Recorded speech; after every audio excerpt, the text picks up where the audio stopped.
folks. Welcome to this week's Ag Report. So Thanksgiving is coming up, and what better time of year to be thankful for what you have and the blessings that you get. So in agriculture, you're never guaranteed another year, whether you're talking about livestock agriculture with animals or you're talking about crop agriculture. And I would say that is true for most operations.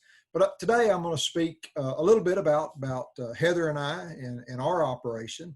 But I think, like I say, this would spill over into most operations. So, like I say, Heather and I always feel that God calls His farmers, and He calls us to be stewards of the land and provide food for His people.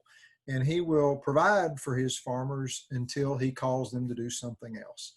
So 2020 has been an interesting year. I think everybody would agree with that.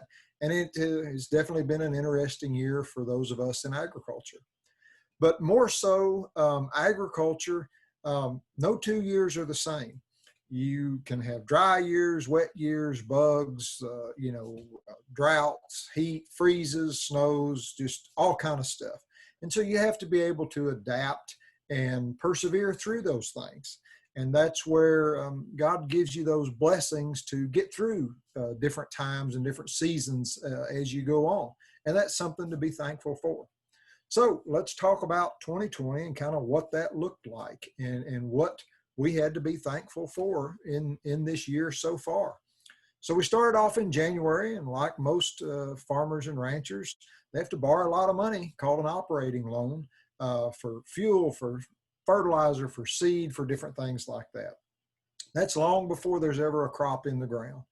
So February, we start planting corn, and then shortly after we get the corn planted, the pandemic hits. Now, agriculture was considered an essential business, and so it was technically allowed to function, but there's so many different things that go with agriculture. There were difficulties, getting parts, getting things like that. They were slow. It was hard to sometimes get things because other businesses were shut down and stuff. But we persevered and we made it through the first part of the growing season there through the pandemic. And we came into wheat harvest. Wheat being a more of a direct food type crop, meaning it goes into your bread and your grains and cereals and things like that. The price held a little better than the other commodities. They really fell out of bed with the pandemic, and so we are thankful for that. The wheat crop, it wasn't a banner year, but it wasn't horrible, and we're thankful for that it provided our needs and what we needed. And so we went through the summertime, and we got some rainfall when we needed it for our hay crop, and we were able to bale that hay kind of in a timely fashion, and that provided some income through there to sell that hay for folks that were needing to feed their cows and stuff like that. So we're thankful for that. Then we come into corn harvest. We had come through several hundred streaks of 100-degree days, and things were pretty hot and toasty. But we were able to get that corn harvest done. We got through, and I know it kind of sounds funny, but we are thankful that we were able to pay back the notes and kind of come out even.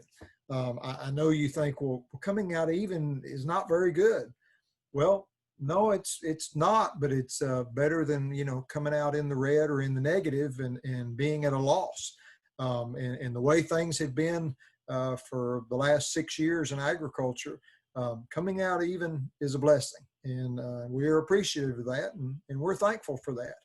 And so we move along through the pandemic and just trying to do our best with being able to access parts and access businesses. And you've got masks and Zoom. Boy, we have learned how to do Zoom.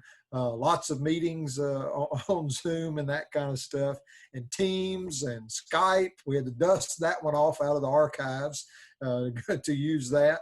But we adapt, and we do what we need to do to still function, still communicate, and still farm. And if some of you want to go hashtag still farming, you can get a lot of stories, probably just like what you're hearing here, using that hashtag. And so then we come along to the fall of the year, which here in Texas, that lasts about 15 minutes or so. And we started planting wheat. We did have a little dry spell, which, dry spells are good sometimes. And we were able to get the ground worked up, get our wheat sowed, and we're thankful for that. So now we come into November. We're hoping to get a little bit of rain to get all of that wheat up and growing, get the seed germinated and stuff. But it's Thanksgiving time, and it's just time to be thankful that we have made it through this year, made it through another year. We still get to do what it is that we love, that we have a passion for, and that is agriculture. That is growing crops, growing animals. That is communicating with folks like you and sharing our story, and just kind of telling you what's going on out there, and kind of giving you a glimpse into the day-to-day life of what goes on a local farm or ranch. Doesn't matter if it's big or small, they all have the same needs, same concerns, that kind of stuff. And, just wanted to kind of share with you a thankfulness from a local producer, local farmer and rancher. So anyways, I hope y'all have enjoyed this talk about being thankful and what this year has kind of looked like and kind of meant to us. We're coming into the holiday season, and for the first time in a couple of years, we kind of have most of our land laid by and looking pretty good. We've still got some groundwork to do, got a lot of equipment to fix. So if we do get some rainy weather, we'll pull that in the shed in a dry spot, and Lord willing, we'll see if we can tear some of that down and do some repairs on that. But anyways, just wanted to give you this giving thanks ag report.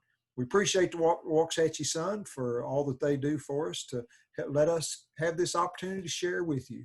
As always, if y'all have any questions or anything like that, shoot the Sun a message or leave a comment. We'll be happy to get back with you. Y'all take care now.